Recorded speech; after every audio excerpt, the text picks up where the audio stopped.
Bien, amigos, miren, el amigo Henry Gebral hace unos trabajos excelentes de informaciones, tanto del análisis de los commodities, de los combustibles, del presupuesto, los gastos, cómo se desenvuelve el panorama público de la República Dominicana en términos económicos.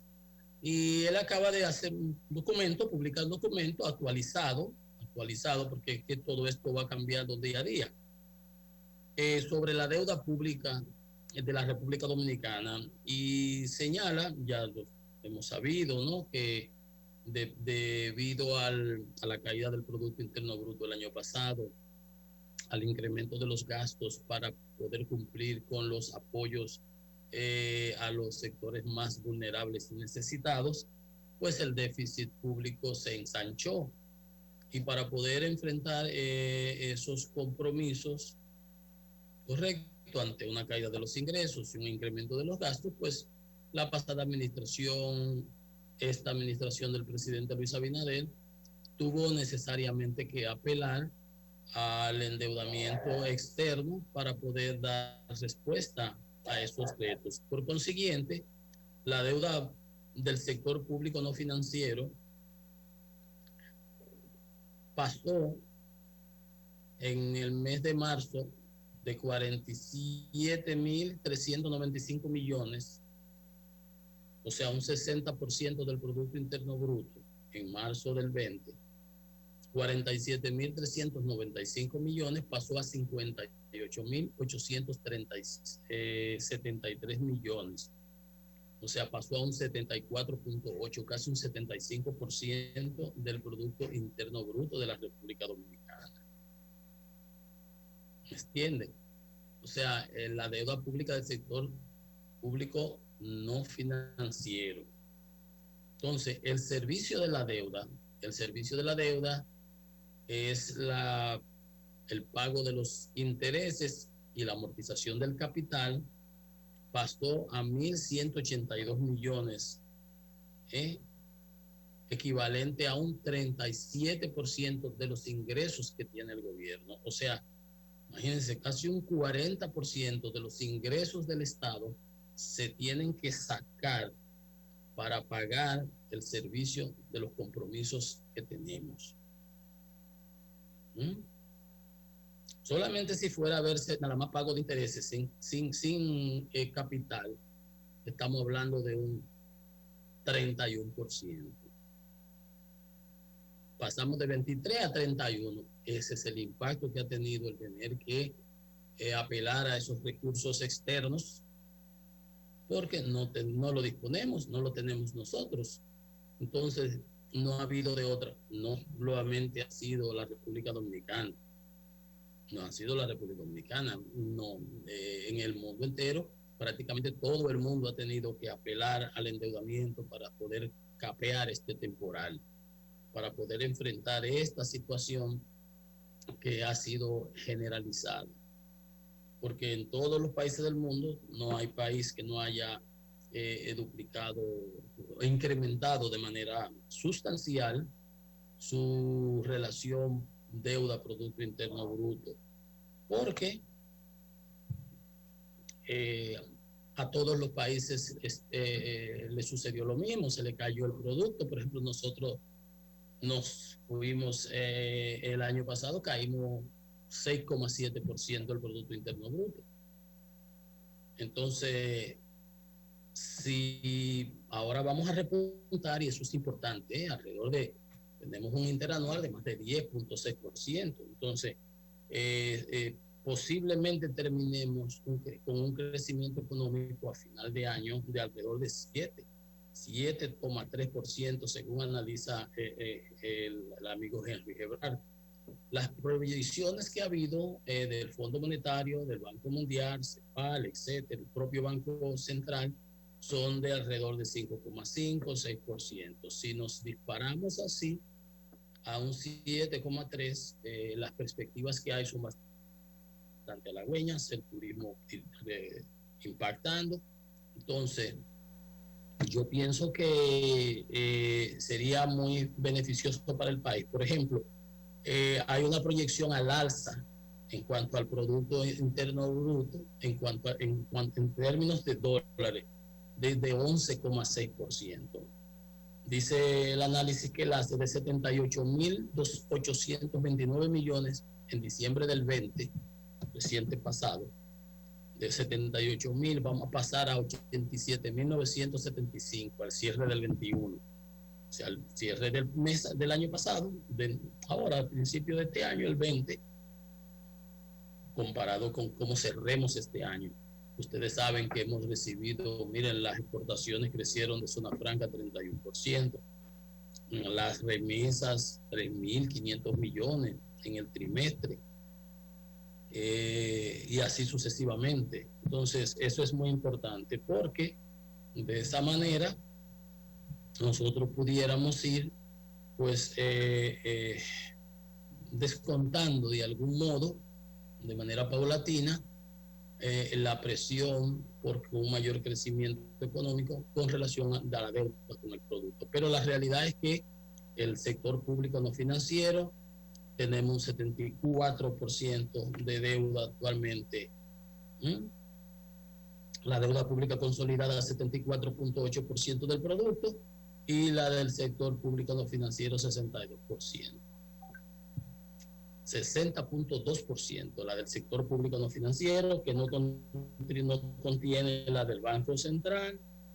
Entonces, en general, la consolidada con 58.873 millones a la actualidad de dólares, representa un 74,8% del Producto Interno Bruto de la República Dominicana. Y ese es un problema que por eso se habla de la necesidad que tenemos para fines de que podamos sanear las finanzas públicas de la reforma tributaria que se estima que hay que hacer, pero que las condiciones realmente no están dadas para embarcarnos en esa situación. Por ejemplo, como el presidente planteó que había que hacer que mientras tanto vamos a un ajuste laboral, un aumento salarial, salario mínimo, eso. Por ejemplo, dice el presidente de la Asociación Nacional de Empresas Industriales de Herrera que ahora mismo tampoco hay condiciones para un incremento de salarios si no se hace antes una reclasificación de las empresas para ver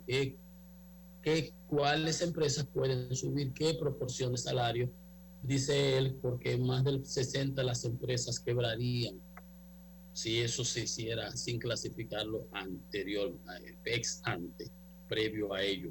Entonces, también dice la Asociación de Industria que se requiere que se estabilice la situación de precios. Tenemos una inflación que ciertamente es importada, porque todos esos commodities veíamos cómo subía, por ejemplo, lo beneficioso que ha sido para Argentina el incremento de los granos, los trigos, el trigo, la soya, 60 y $100 la tonelada, 300 el maíz. Todo eso es mucho ingreso para Argentina, que le ha servido como una misa de salud, pero muy perjudicial para países como nosotros, que compramos todas esas materias primas para la producción agropecuaria nuestra, en nuestro caso. Entonces, dice que hasta que no se estabilicen los precios de la canasta básica, tampoco convendría hacer ese ajuste salarial, porque todo se lo llevaría a la inflación. Son razonamientos lógicos que tienen sentido, que el gobierno, indiscutiblemente, el presidente los ha sopesado, se ha dado un cierto compás de espera para fines de la propuesta, esta reforma fiscal, y vamos a ver cómo seguimos llevándolo. Pero bien, ahí tenemos, esa es la realidad de la deuda, la realidad de las finanzas públicas mexicanas, y eso el gobierno tiene que prestarle bastante atención. Miren, las comunicaciones se recuperaron en el último trimestre del 20. Está un informe de Indotel. Dice que el aporte al Producto Interno Bruto pasó de 38.386 millones en diciembre del 19, de 38.000 a 40.301 millones. Importante. En el mismo mes del 20. O sea, bastante interesante eso. Dice que la cantidad de cuentas de acceso a Internet aumentaron 4,9% en relación al tercer trimestre. Tenemos 411.193 nuevas cuentas. Mucha gente apelando a la digitalización, a las transacciones electrónicas, al uso de la tecnología. Dice que se refleja un aumento de 500.683 cuentas con acceso a Internet. Pasamos de 8.264.585 cuentas en el 19 a 8.765.268, casi 200.000. Un alza de un 6%. Bien. Que también las líneas han aumentado 41.480 líneas en relación al periodo del 19. Para telefonía móvil, la gente le está dando, predomina el acceso al Internet por medio de las redes móviles, más que ya las redes, el Internet fijo y eso. Entonces, también dice el informe que fruto de la apertura de la economía y la llegada de turistas, los roaming, los minutos de itinerancia, han recuperado una tendencia importante, dice un alza de 79.6%, pasando a 11.243.102 minutos, pero que se quedan cortos comparado con, como por unos 3 millones comparado con el 19 todavía. No hay problema con eso porque realmente es que la economía se está remotorizando, se está reenfocando, está repuntando.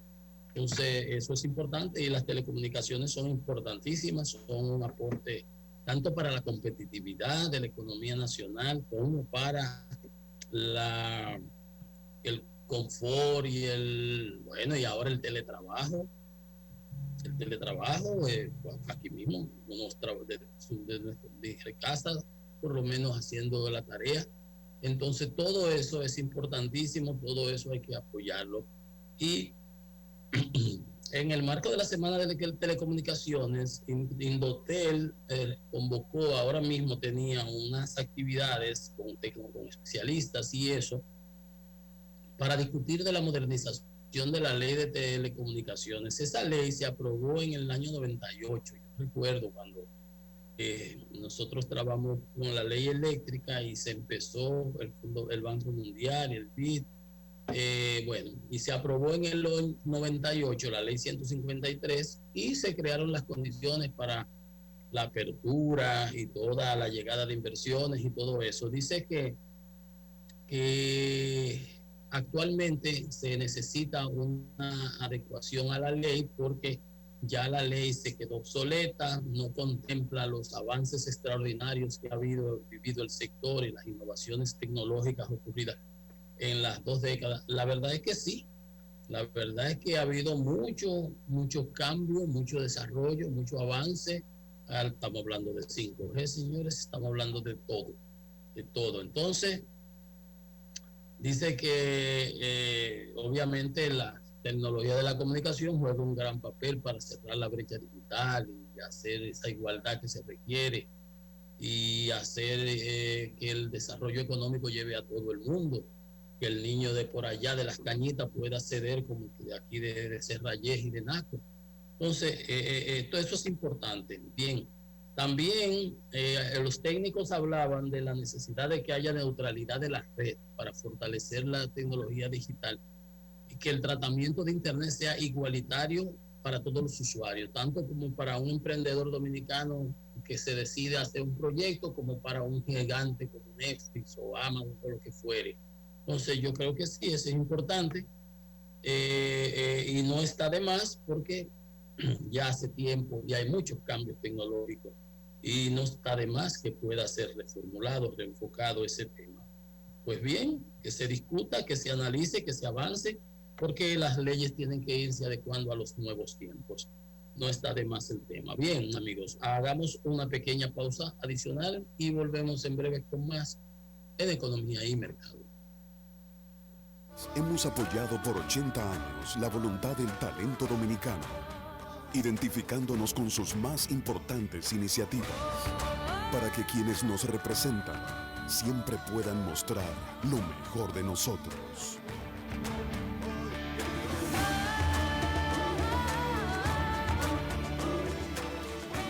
Banreservas, 80 años siendo el banco de todos los dominicanos.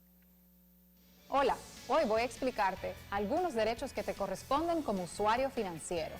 Tienes derecho a recibir, tanto de los bancos como de la Superintendencia de Bancos, orientación acerca del funcionamiento, las características y el manejo de tus productos financieros. Tienes derecho a reclamar. Si sientes que tus derechos han sido vulnerados, puedes exigir que sean respetados presentando tus quejas, denuncias o reclamaciones de forma totalmente gratuita. Y recuerda, en ProUsuario estamos para escucharte, orientarte y respaldarte. ¿Ya tienes tu factura digital? Ahora conoce las ventajas de nuestros canales.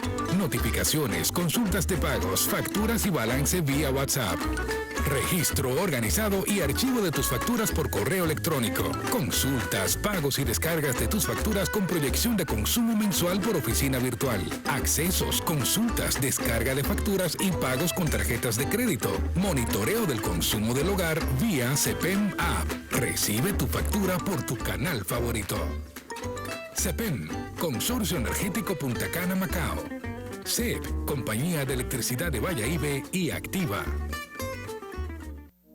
En AES, aceleramos la transición en la forma como el mundo usa la energía, asegurando que esto suceda de manera segura y sostenible para las personas en nuestro planeta.